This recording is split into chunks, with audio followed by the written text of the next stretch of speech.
Olá, bom dia! Bom dia, bom dia. Conectando-se aqui ao vivo, né, pelo Facebook e logo mais depois pelo YouTube. Tá? E eu quero já aproveitar nesse início, enquanto os nossos irmãos vão se conectando, você que acessar aí depois pelo YouTube, não esqueça de dar o seu like, não esqueça de compartilhar e se inscrever no canal, porque daí todo vídeo que nós inserimos, né, colocamos todos os dias, nós colocamos um vídeo novo lá no canal do YouTube. Franz Alex Oficial. Então, se você está inscrito no YouTube, tá, você então automaticamente vai receber, né, o aviso que tem um vídeo novo. E você pode, às vezes você não pode acompanhar a gente, né, nesse horário, né, na devocional ao vivo pelo Facebook, mas você pode depois, né, estar estudando pelo YouTube, ok? Então, eu estou dando esse recadinho aqui porque muitos de vocês podem se inscrever no canal do YouTube. Bom dia, Babi, bom dia, Regina, bom dia, Ruth, bom dia, Josiane, Cristina, Mali, olha minha aqui, irmã Cris. Daqui de longe eu estou enxergando mais do que de perto. Né? Olha, o negócio fica longe. Né?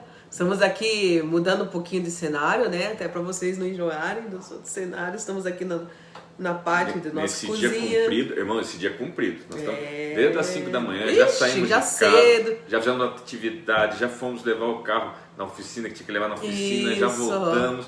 Né? Já estamos no meio do nosso dia, né, amor? Já estamos lá. Josiane, bom dia.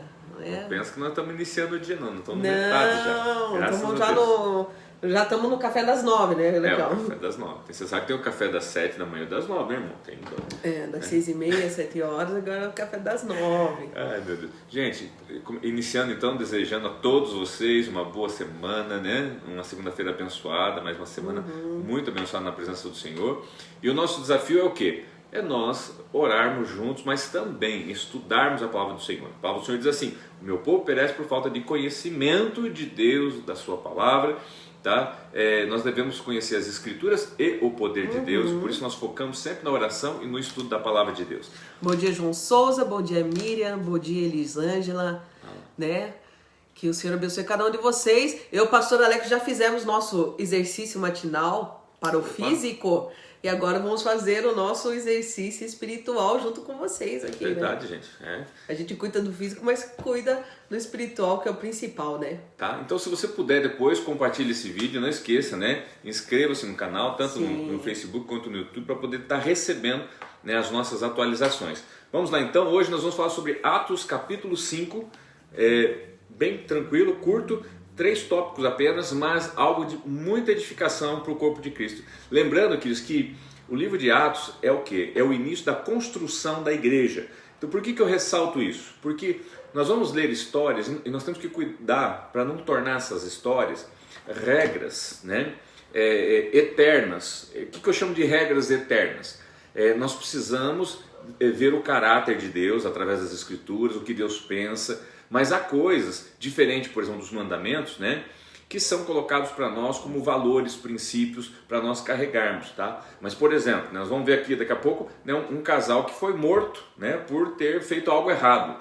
Né? Se isso fosse uma regra eterna, muita gente estava morta. Né? Então, isso que eu quero dizer para vocês. Mas existe um ensino aplicável atrás disso. Que é o importante. Então, eu quero que você nos acompanhe, né, e preste muita atenção, que hoje vai ser algo muito especial. Vamos lá, então? Atos capítulo 5.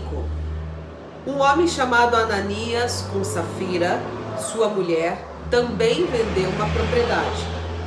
Ele reteve parte do dinheiro para si, sabendo disso também a sua mulher, e o restante levou e colocou aos pés dos apóstolos. Então perguntou Pedro: Ananias, como você permitiu que Satanás enchesse o seu coração a ponto de você mentir ao Espírito Santo e guardar para você uma parte do dinheiro que recebeu pela propriedade? Ela não pertencia a você? E depois de vendido, o dinheiro não estava em seu poder? O que o levou a pensar em fazer tal coisa? Você não mentiu aos homens, mas sim a Deus. Ouvindo isso, Ananias caiu morto. Grande temor apoderou-se de todos os que ouviram o que tinha acontecido. Então os moços vieram, envolveram seu corpo, levaram-no para fora e o sepultaram. Cerca de 3 horas mais tarde, entrou sua mulher sem saber o que havia acontecido. Pedro lhe perguntou: diga-me, foi esse o preço que vocês conseguiram pela propriedade? Respondeu ela: sim, foi esse mesmo. Pedro lhe disse: por que vocês entraram em acordo para tentar o Espírito do Senhor? Veja, estão à porta os pés dos que sepultaram seu marido, e eles a levarão também. Naquele mesmo instante, ela caiu morta aos pés dele. Então os moços entraram e encontraram-na morta, levaram-na e sepultaram ao lado do seu marido. E grande temor apoderou-se de toda a igreja e de todos os que ouviram falar desses acontecimentos. Ok. Gente, né, você já ouviu muito falar desse texto, você já viu muito usarem esse texto, até para falar da importância de você ofertar, de você dizimar, enfim, né, de você contribuir. Mas eu queria chamar a atenção, você volta a dizer, para a construção, tá, do estatuto da igreja. A igreja estava nascendo, queridos, como igreja, como corporação. Princípios, fundamentos, né? Fundamentos, isso, obrigado, pastor. Princípios. Então observe que o verso primeiro fala que este homem chamado Ananias e sua mulher Safira, tá? Eles também vendem uma propriedade, tá? Eu cito aqui algo interessante, porque diz assim, um homem chamado Ananias com Safira, sua mulher, também vendeu também por quê? O que significa esse também? Se você assistiu o último vídeo, que lá no versículo 36 do capítulo 4 fala de Barnabé, que significa encorajador, e o versículo 37 diz: vendeu um campo que possuía, trouxe o dinheiro e colocou aos pés dos apóstolos. Por isso que o então também. olha o que estava acontecendo. Por que as pessoas vendiam suas propriedades e traziam aos pés dos apóstolos? Para que não houvesse falta de nada para ninguém. Era uma maneira seguinte: eu tenho um pouco a mais, eu posso dividir o que eu tenho a mais, para que outras pessoas que não têm nada, né, não estejam vivendo na miséria. Afinal de contas, nós somos a igreja. Eu me preocupo com o próximo. O corpo, a família, exato. Barnabé fez isso e aplicou isso e foi bem recebido e visto, né, na história. Mas ninguém era obrigado a nada. Não. Era voluntário. O que aconteceu agora com Ananias e Safira? Tá? Eles tentando, talvez ser como Barnabé ou como outros que estavam fazendo isso, tá? Eles fazem uma coisa que a gente vê muito, é muito comum acontecer. As pessoas fazerem um ato para aparecerem. Sabe aquela coisa assim? A pessoa vai, leva comida no final de semana para os pobres embaixo da ponte, leva roupa e tal, para quê? E depois enche o Facebook de coisas. Não estou falando que é errado, irmãos, divulgar, porque nós também divulgamos. Tá? Mas quando a intenção é só isso, é só mostrar o que você fez e não que isso revele algo que você está fazendo de contínuo, então é apenas um marketing enganoso, que foi o que Ananias e Safiras fez. Tá? Observe que os próprios apóstolos, né, o verso 3 assim, então perguntou Pedro: Ananias, por que você permitiu que Satanás enchesse o seu coração? Observe, irmãos, nessa construção, né, do estatuto da igreja, dos fundamentos da igreja, existia uma preocupação grande da parte do Senhor, o seguinte: Satanás não pode fazer parte disso. Nós estamos ensinando que eles compartilhem, mas não que eles sejam mentirosos. Que eles tenham sinceridade de coração. Isso. Né? E daí ele fala assim: a ponto que você mentiu para o Espírito Santo. Você não mentiu para a igreja, você não mentiu para o apóstolo Pedro, você não mentiu para o Espírito Santo, porque é o Espírito Santo que é o fundamento da igreja, que é a base de tudo dentro da igreja. Né? Exatamente. Então, queridos, ele fala assim: você guardou uma parte do dinheiro que recebeu pela sua propriedade. Tem problema nisso de guardar? Nenhum. Não. Aqui mesmo ele diz, né? O problema foi ele mentir. No 4 ele diz: ela não pertencia a você? Pertencia. E depois de vendida, o dinheiro não estava em seu poder? Claro que estava. Ele poderia ter retido uma parte e dado outra? Poderia, mas não podia mentir a esse respeito, dizendo que tinha entregado tudo quando não entregou. Na verdade, ele não precisava nem ter dado nada, se ele não tem para dar. Mas entenda então o cenário. Ele quis o quê? Ele quis se demonstrar generoso, alguém que olha como estou fazendo, né? Tudo Na verdade, que eu faço, uma atitude né? farisaica, né? Aquela coisa da aparência, do exterior, tá? E permitiu que Satanás contaminasse o interior. E aqui eu chamo a atenção a uma coisa, queridos. Dois teólogos que eu ouvi acerca disso, um é o Russell Shedd, né? Muitos conhecem ele, muito um teólogo batista, e o outro Luiz Saião, também batista. Eles falam o seguinte, que nessa época aqui, nessa construção da igreja, Satanás tenta de muitas maneiras paralisar, né, a construção da igreja. Então, seja através da perseguição, que a gente vê que os apóstolos começam a ser perseguidos e pegam ele, levam para a prisão, mandam ele ficar quieto, não anunciar o nome de Jesus. Tá? E aqui a gente vê Satanás tentando agir internamente, através da própria igreja, entrando no coração dos membros. Engano. Tá? Porque ele sabia o seguinte: se isso se tornasse uma prática, Imagina como que essa igreja ia ser construída, pastor André, né? Em cima de mentira, tá? Ah, mas pastor, mas hoje, por que hoje ninguém morre? Volto a dizer, porque isso aqui não é uma regra, uma lei, né? Uma lei perpétua. Isso aqui demonstra para nós, porque hoje assim, hoje as pessoas não caem mortas fisicamente, mas caem mortas espiritualmente. Porque o engano faz com que você caia espiritualmente. Pessoas, que eu acho que é a pior morte, pastor. Porque veja só, o que aconteceu quando aqueles homens, antes Deus estivesse matando fisicamente? Porque quando eles morreram fisicamente, olha o que está escrito no 5, pastor, lê para nós o 5. Ouvindo isso, Ananias caiu morto.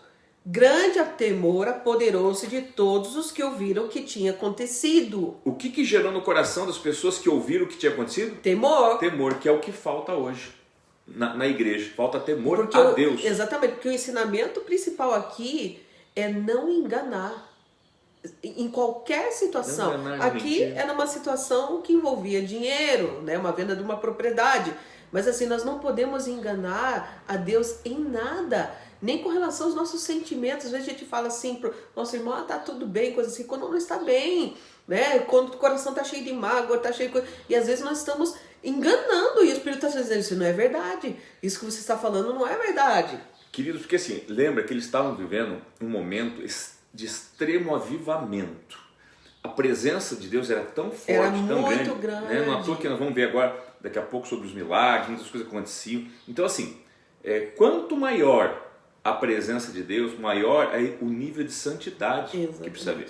Por que às vezes, irmãos, por um lado até preocupante o avivamento que todos nós dizemos que vai acontecer e nós esperamos. Por que é um avivamento? É um derramar do Espírito Santo. Mas lembremos do seguinte, por que Deus tem que trabalhar primeiro a nossa justiça e nos colocar na linha primeiro? Porque vindo o avivamento vem a presença. Vindo a presença, irmãos, maior será, né, a ação da justiça. Porque o que nós vemos aqui? Nós vemos Deus fazendo juízo. É Deus fazendo justiça e juízo. Significa o quê, queridos? Significa que agora no avivamento final dos últimos tempos, a presença do Espírito Santo vai ser tão grande, tão maravilhosa, que também o juízo de Deus aumenta. Ele vai ser mais firme. Tá? Eu não duvido que algumas pessoas comecem a cair mortas também fisicamente, não só espiritualmente. Então, que nós possamos nos apegar a esse sentimento de zelo, de temor a Deus, né? E o cuidado pela palavra de Deus, tá bom? Deixa eu só ver se eu apontei mais alguma coisinha aqui, deixa eu ver. No versos 9, fala, Pedro lhe diz, por que vocês entraram em acordo para tentar o Espírito do Senhor? Então observe que porque aqui... ela também teve uma chance de responder a verdade, ela não respondeu, porque foi perguntado para ela. Ela poderia ter falado assim, coletivo. Não foi. Ela consentiu naquele erro ali. Exatamente. E encerra o 11, né, dizendo o objetivo de tudo isso. De novo, e grande temor apoderou-se de toda a igreja, de todos os que ouviram falar desses acontecimentos. O objetivo era esse, que houvesse temor. Não mintais, não zelo, mintais. Cuidado, não mintais, como a pastora falou. Mas vamos lá. Vamos lá então. Versículo 12. Os apóstolos realizavam muitos sinais e maravilhas no meio do povo. Todos os que creram costumavam reunir-se no pórtico de Salomão.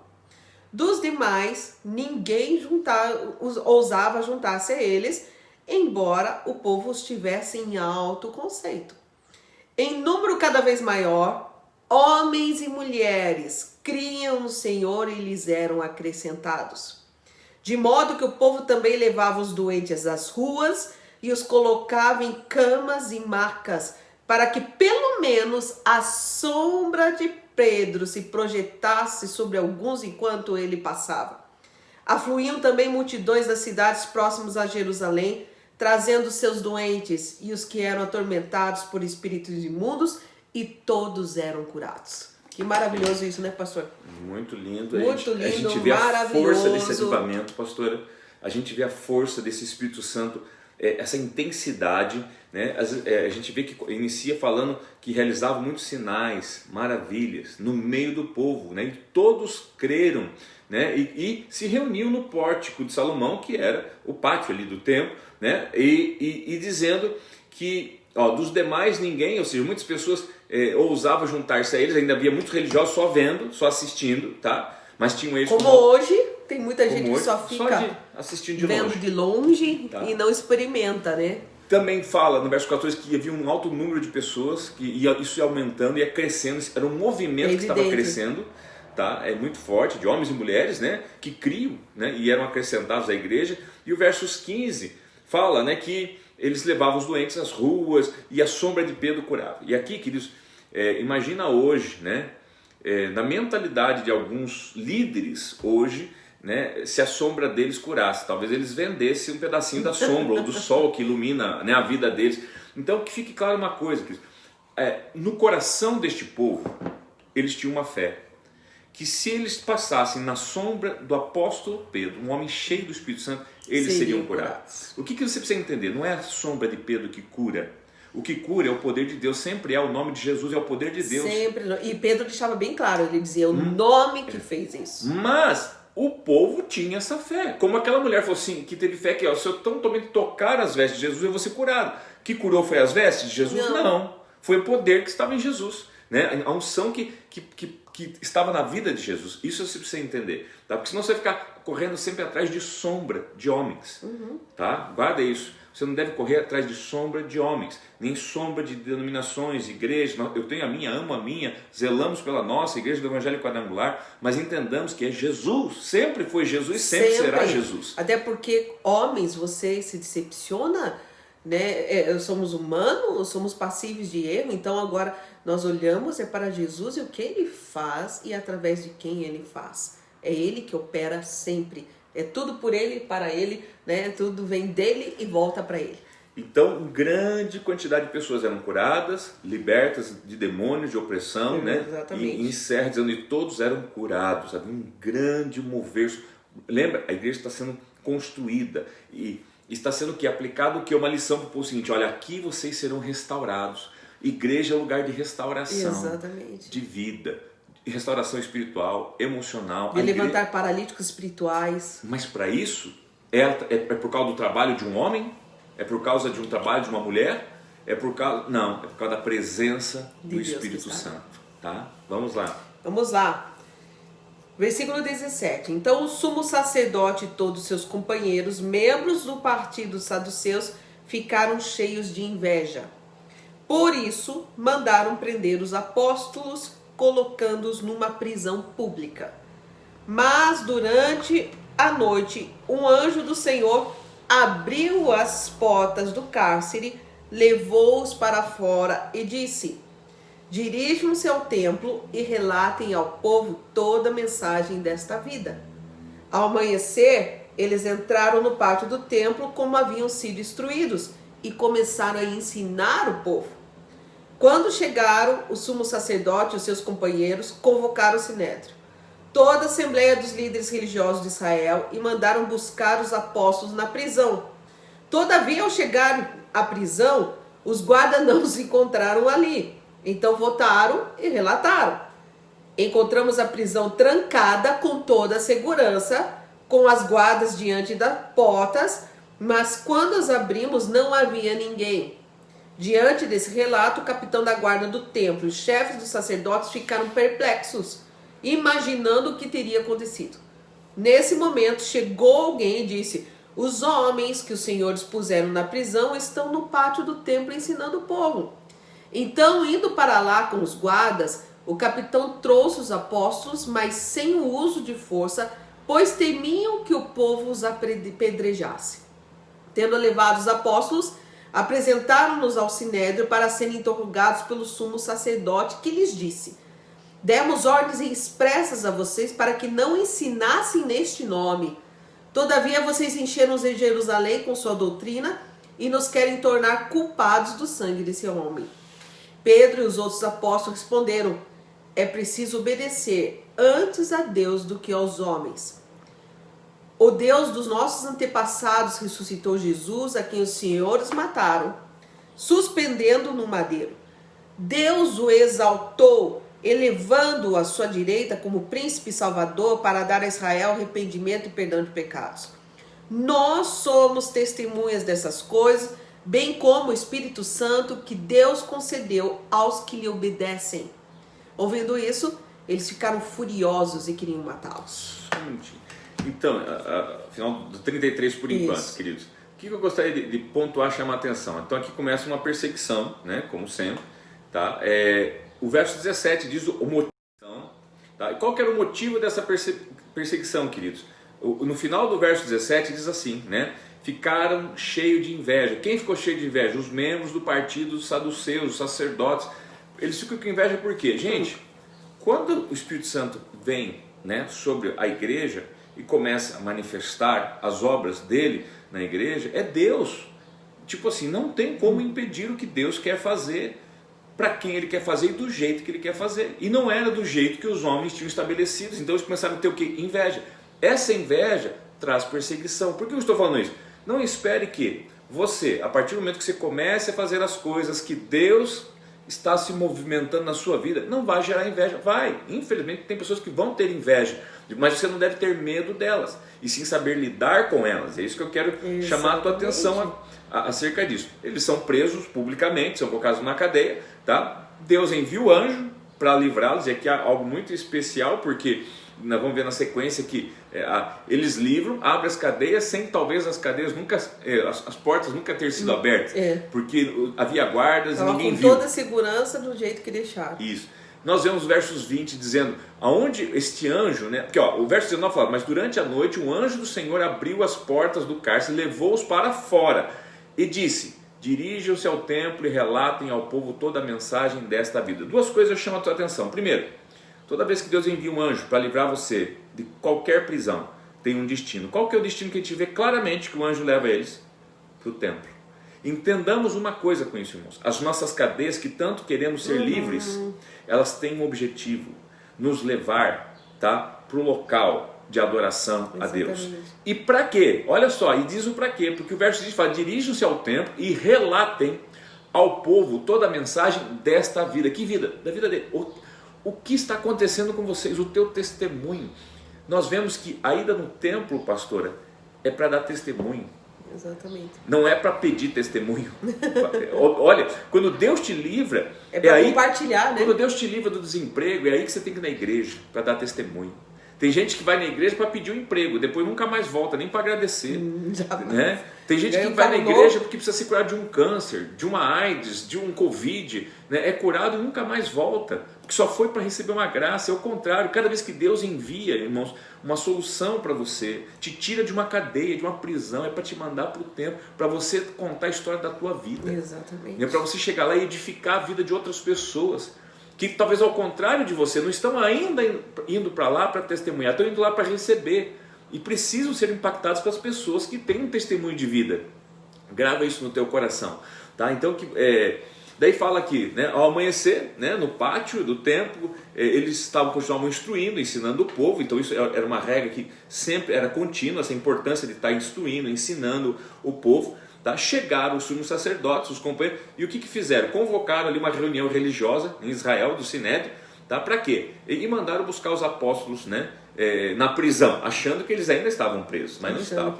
Tá? Encontraram, o verso 23 fala que encontraram a prisão trancada, por isso que eu falo, foi um mistério aqui, porque ela estava trancada, com toda a segurança, com os guardas diante das portas, mas quando abrimos, não havia ninguém. Ou seja, literalmente Deus transportou eles. Ou seja, Deus não precisa de uma chave para abrir essa cadeia que está prendendo a tua vida. Deus precisa de um coração que crê nele. Ele te tira da onde você estiver, tá? Sem chaves e sem abrir portas. Você que fica correndo atrás de campanha para abrir porta, tá? Eu digo para você, quem abre a porta é homem, tá? Deus não precisa de abrir porta para tirar você dos seus cativeiros de vida. Guarda isso no teu coração. Chama atenção ao verso 25.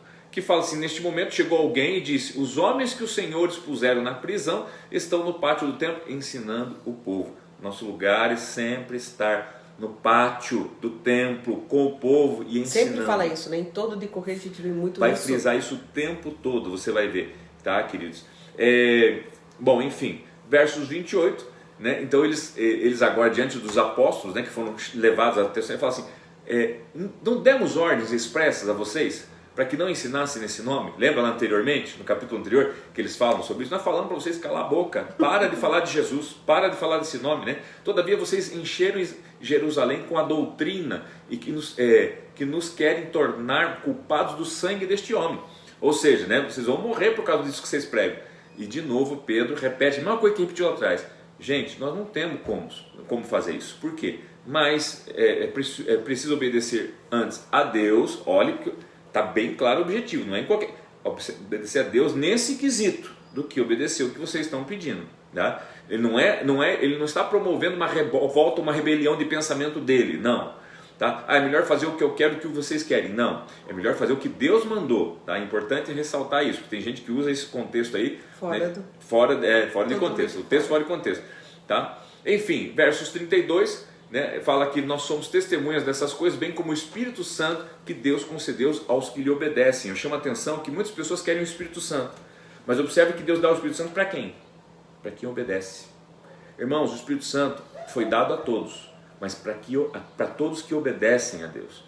Desculpa, você que não obedece a Deus, cuidado quando você diz que você está cheio do Espírito Santo, tá? Porque o Espírito Santo é dado para quem obedece a Deus. Tá? O Espírito Santo foi derramado sobre toda a carne, não há dúvida.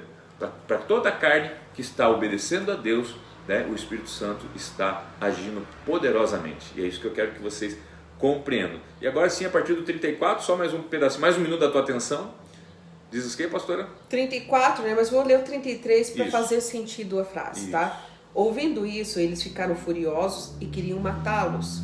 Mas um fariseu chamado Gamaliel, mestre da lei, respeitado por todo o povo, levantou-se no sinédrio e pediu que os homens fossem retirados por um momento.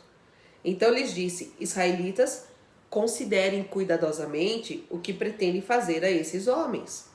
Há algum tempo apareceu Teudas, reivindicando ser alguém, e cerca de 400 homens se juntaram a ele. Ele foi morto, todos os seus seguidores se dispersaram e acabaram em nada. Depois dele, nos dias do recenseamento, apareceu Judas, o Galileu, que liderou um grupo em rebelião. Ele também foi morto, e todos os seus seguidores foram dispersos. Portanto, neste caso eu os aconselho, deixem esses homens em paz e soltem-nos. Se o propósito ou a atividade deles for de origem humana, fracassará. Se proceder de Deus, vocês não serão capazes de impedi-los, pois se acharão lutando contra Deus. Gente, eu amo esses versículos aqui. Eles foram convencidos pelo discurso de Gamaliel. Chamaram os apóstolos e mandaram açoitá-los. Depois ordenaram-lhes que não falassem no nome de Jesus e os deixaram sair em liberdade. Os apóstolos saíram do sinédrio alegres por terem sido considerados dignos de serem humilhados por causa do nome. Todos os dias no templo, de casa em casa, não deixavam de ensinar e proclamar que Jesus é o Cristo. Gente, isso é tremendo, isso é maravilhoso. Isso daqui é um ensinamento para a vida toda. Né? Queridos, então, observe que agora entra um personagem chamado Gamaliel.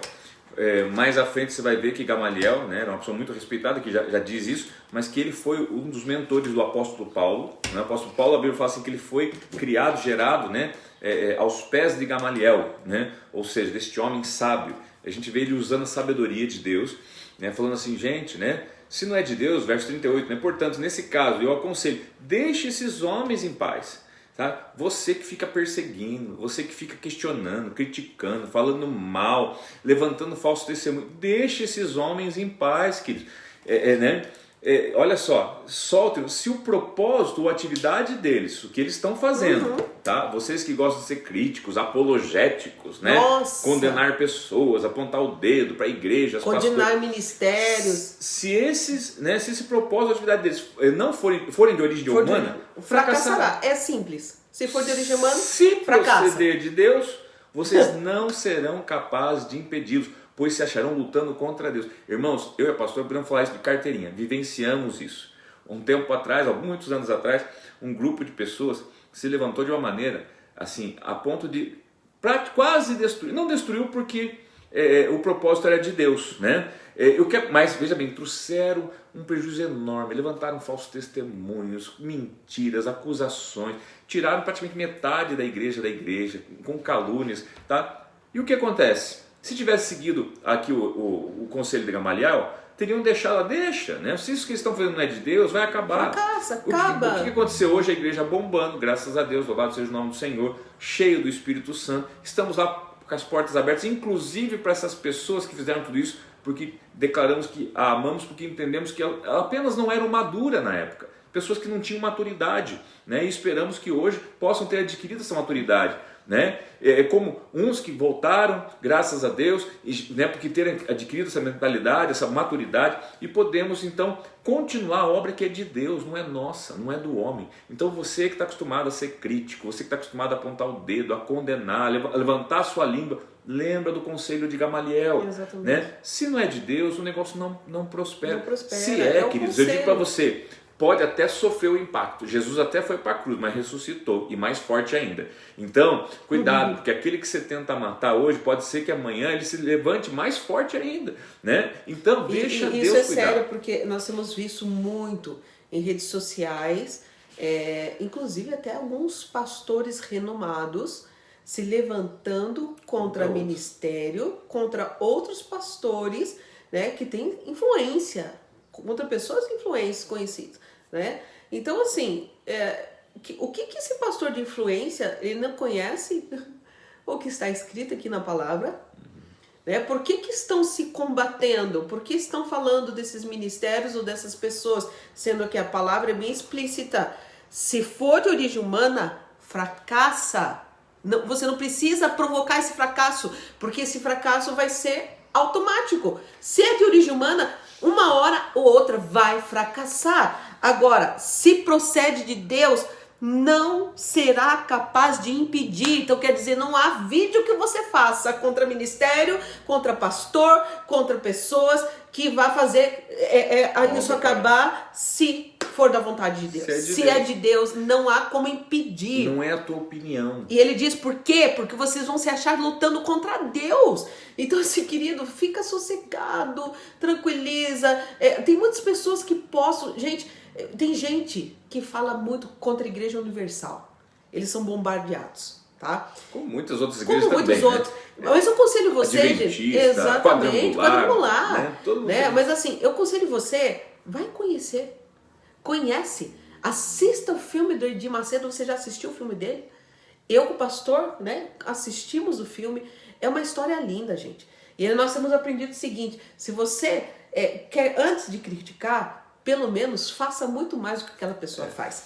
Antes que você pense que a gente mudou de denominação, né?